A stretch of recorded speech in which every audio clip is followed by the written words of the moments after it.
Let's jump right into this explainer.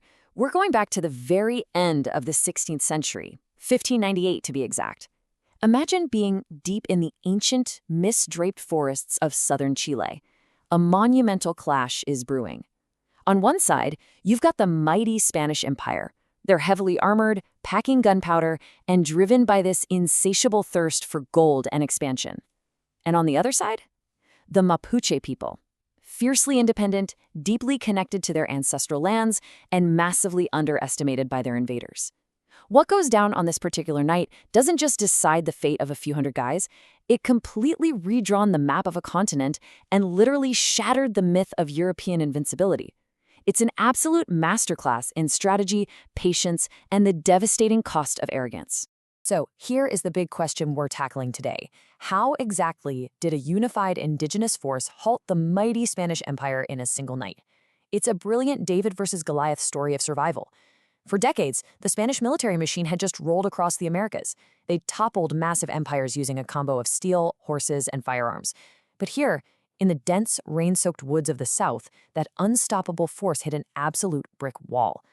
How does a coalition of indigenous clans, completely lacking the industrial military tech of 16th century Europe, manage to not just survive, but aggressively push an empire backward? We're going to uncover the mechanics of one of the most perfectly executed ambushes in military history, and see how knowing the ground you walk on can completely neutralize cutting-edge weaponry. Here is the roadmap for our explainer. First, we'll cover the Arauco War context. Second, the opposing leaders and forces. Third, setting the Curalaba trap. Fourth, a one-sided decisive ambush. Fifth, how the 7 cities fall. And finally, a summary and key learnings. Section 1. The Arauco War context. The unstoppable force meets the immovable object. Okay, so by the 1590s, the Spanish Empire is in full-blown expansion mode, incredibly hungry for gold and indigenous labor. They had pushed deep into Mapuche territory, and they weren't just passing through. They were putting down serious roots. We're talking heavily fortified settlements, sprawling agricultural estates, and some intensely brutal gold mining operations. They were extracting wealth at an astonishing rate, totally relying on forced local labor. To the colonial administrators, southern Chile was just a treasure chest waiting to be fully pacified. They genuinely believed the hard part of La Conquista was already in the rearview mirror. Honestly, their overconfidence was off the charts. They looked at their forts, their matchlock rifles, their cavalry, and basically assumed the local resistance was just a minor nuisance, isolated rebel bands that would fizzle out. But underneath the canopy of those ancient forests, a very different reality was brewing. The Mapuche were not broken. They were learning, adapting, and crucially, they were uniting. Section 2. Opposing leaders and forces. Overconfidence versus patience. You know, history really boils down to the people making the calls, and Curalaba perfectly illustrates this. We have 2 forces with wildly opposite philosophies of war. First up, Spanish governor Martín García Óñez de Loyola. This guy was a Spanish aristocrat who'd made a name for himself in Peru. He'd even married into Inca royalty, which he naively thought was like a VIP pass to indigenous submission everywhere. Big mistake. He leaned way too hard on the reputation of Spanish armor and past wins, viewing the Mapuche with this totally dismissive, paternalistic arrogance. On the flip side, you have the Mapuche leadership. The mastermind here was Toqui Payamachu, an elder statesman of war. Payamachu wasn't some hot-headed kid looking for a quick skirmish. He was a brilliant, patient architect. He knew you don't fight the Spanish in an open field where their horses and guns rule. So he spent months secretly unifying divided clans. And get this, he built a massive intelligence network right under the governor's nose, using indigenous servants inside the colonial camps to track troop movements. Out in the field executing this vision was the fierce commander Pelantaru. Together, they knew the terrain inside and out, and they knew exactly how to use the Spanish governor's arrogance against him. Now, check out this catastrophic intelligence failure. Governor Óñez de Loyola is traveling through this highly volatile region with an escort of just 50 Spanish soldiers. He felt so secure, so totally convinced that the land was pacified, he didn't even bother with a proper military escort. He was treating a literal war zone like a casual sightseeing tour. But right there in the shadows, moving in total silence through the thick foliage, were 300 battle-hardened Mapuche warriors. And these guys weren't a disorganized mob. They were a meticulously coordinated strike force. While the Spanish are clanking down the trail in heavy metal armor, making enough noise to wake the dead, these 300 warriors are moving like ghosts, just waiting for the absolute perfect moment to strike. Section 3. Setting the Curalaba trap. The shadows approach. Okay, a successful ambush is all about the unseen maneuvering that happens before anyone even draws a weapon. On day 1, the governor and his 50 men set out for the settlement of Puren, marching loudly, projecting all that colonial authority. By day 2, they hit a spot called Curalaba, which translates to broken stone, right on the steep, wooded banks of the Lumaco River. They're tired, so they set up camp. But as the sun goes down, Mapuche commanders Anganamon and Guayquimia, working under Palenteru, are already in position. Because of their spy network, they had been shadowing the Spanish the entire time. By midnight, the Mapuche have completely surrounded the camp. 300 men armed with long lances and these devastatingly brutal wooden clubs called macanas. And to ensure total stealth, they coated their entire bodies in mud. This masked their scent from the Spanish horses and made them blend perfectly into the pitch-black night. And then, they just waited in terrifying silence. And here is the fatal mistake. It is honestly mind-boggling from a basic military standpoint. The Spanish soldiers, dead tired from marching and totally lulled into a false sense of security by their governor, just went to sleep. They didn't dig trenches, they didn't set up perimeter defenses. Guys, they literally didn't even post a night watch. Why? Because of a massive cultural blind spot. The Spanish flat out didn't respect the Mapuche enough to think they could pull off a disciplined night raid. They saw them as primitives who only fought in messy daylight skirmishes. So they lay there in the dark, entirely unprotected, completely blind to the fact that the forest all around them was practically breathing with lethal anticipation. Section 4. A one-sided decisive ambush. The night of December 21st, 1598. The trap is set, the prey is asleep, and the Mapuche commanders give the silent signal. What happens next wasn't a battle. It was a terrifyingly swift dismantling.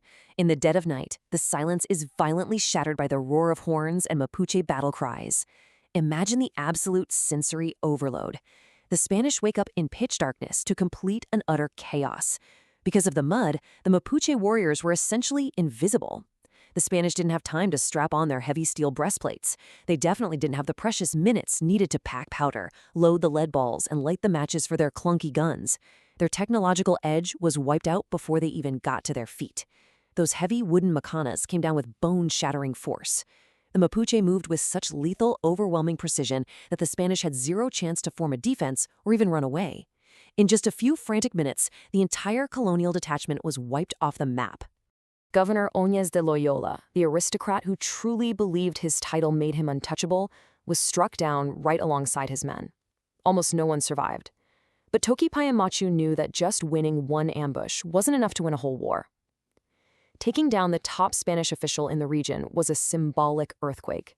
To prove it actually happened, the Mapuche took the governor's symbols of power, including his actual head, and sent messengers out to the other indigenous nations.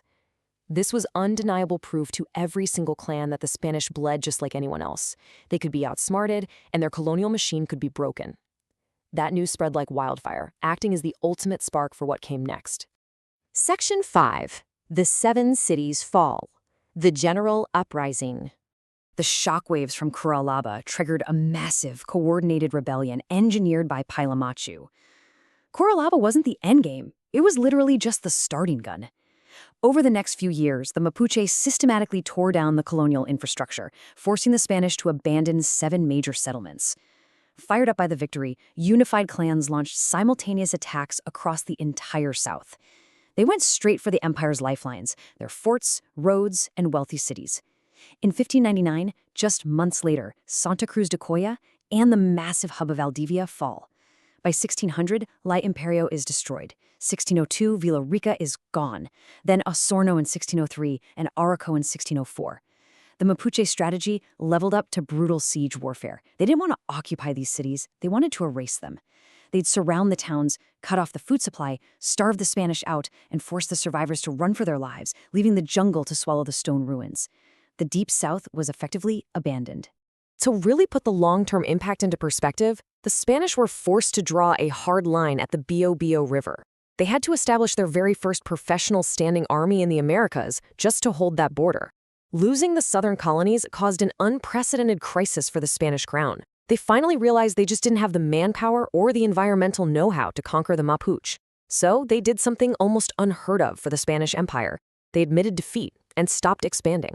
They designated the Bio River as the permanent frontier, North of the river was Spanish, south of the river was fiercely guarded sovereign Mapuche land. And this wasn't some quick truce. This border held for over 200 years. Spain, a global superpower, actually had to siphon massive amounts of silver from Peru just to fund a permanent army to guard a river, an absolute drain on the empire, all tracing back to that one trap at Curalaba. Section 6. Summary and Key Learnings. David defeats Goliath.